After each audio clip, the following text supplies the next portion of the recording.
ایک شخص تھا بنی اسرائیل میں، وہ اس نے 99 قتل کیے، حدیث پاک کا خلاصہ ہے 99 مرڈرز، اور اس کے بعد اسے خیال آیا کہ یار بہت ہو گیا، کتنے گناہ کرے گا، اب تو توبہ کر لے۔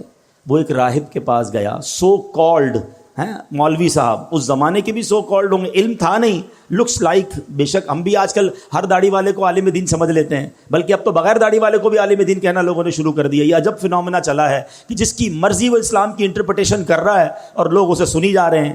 اللہ کے بندوں، عالم دین صحیح عقیدے والے سے بات سنو گے تو سمجھ آئے گی۔ یہ حدیث بھی اسی طرف رہنمائی کر رہی ہے کہ کہنے کو وہ کوئی مذہبی آدمی ہوگا، یہ بندہ چلا گیا اس کے پاس، کہا حضرت 99 قتل کیے ہیں، کیا میری توبہ قبول ہوگی؟ وہ بندہ، اس نے کہا خدا کا خوف کر، 99 بندوں کا قاتل، تیری توبہ قبول نہیں ہونی۔ اس نے اس بندے کو اللہ کی رحمت سے مایوس کر دیا۔ اب وہ پہلے ہی قاتل تھا، اس نے کہا چلو پھر سینچری پوری کرتے ہیں۔ اس نے اس راہب کو بھی مار دیا، 100 قتل کر لیے۔ پھر خیال آیا نہیں، غلط کیا، توبہ کرنی چاہیے۔ پھر کسی عالم دین کے پاس گیا، اب عالم دین نے کہا کہ نہیں، تمہاری توبہ قبول ہو جائے گی، گھبراؤ نہیں، اللہ کی رحمت سے مایوس نہ ہو، ایسا کرو فلاں علاقے میں نیک لوگوں کی ایک بستی ہے، تو اس ادھر چلے جاؤ اور ان نیک لوگوں کے قریب جا کر اللہ کی بارگاہ میں دعا کرنا، تو اللہ کریم جو ہے تجھ پر رحمت فرما دے گا، تیری توبہ قبول کر لے گا۔ یہ بندے نے نیت کی، اچھی نیت، اور چل پڑا۔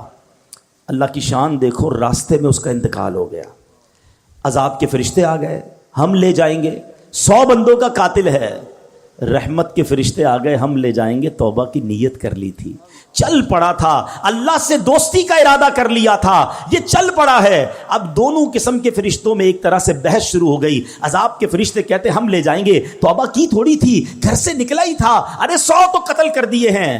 رحمت کے فرشتے کہتے نہیں، اللہ کی راہ پہ چل پڑا تھا، دل میں شرم اور ندامت آ گئی تھی، ہم لے جائیں گے۔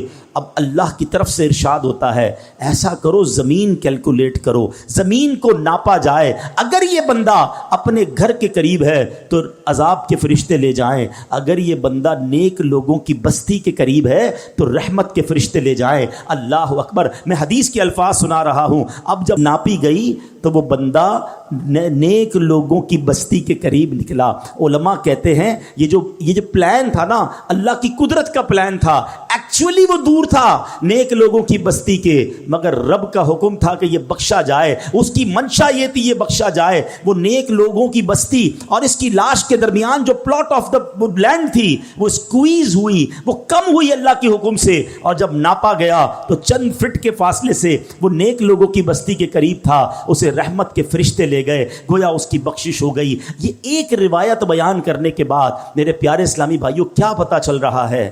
وہ رحیم، وہ کریم، وہ توبہ قبول کرنے والا ہے، وہ معاف کرنے والا ہے، اس کی رحمت چاہتی ہم بخشے جائیں، مگر یہ بندہ ہے جو توبہ نہیں کرتا، یہ بندہ ہے جو اس کی بارگاہ میں سر نہیں جھکاتا، وہ اس سے دوستی نہیں کرتا۔ میرے پیارے اسلامی بھائیوں، اس حدیث سے ایک اور بہت خوبصورت بات سیکھنے کو ملی ہے۔ نبی پاک واقعہ سنا رہے ہیں صحابہ کو، اٹ مین سارا کانٹینٹ جو ہے وہ آتھرائزڈ ہے، سارا کانٹینٹ جو ہے وہ زبردست کلیئرڈ ہے، جبھی تو نبی پاک سنا رہے ہیں نا۔ تو آقا نے کیا بتایا کہ لوگوں نے مشورہ دیا نیک لوگوں کی بستی کے پاس جا کر دعا مانگو۔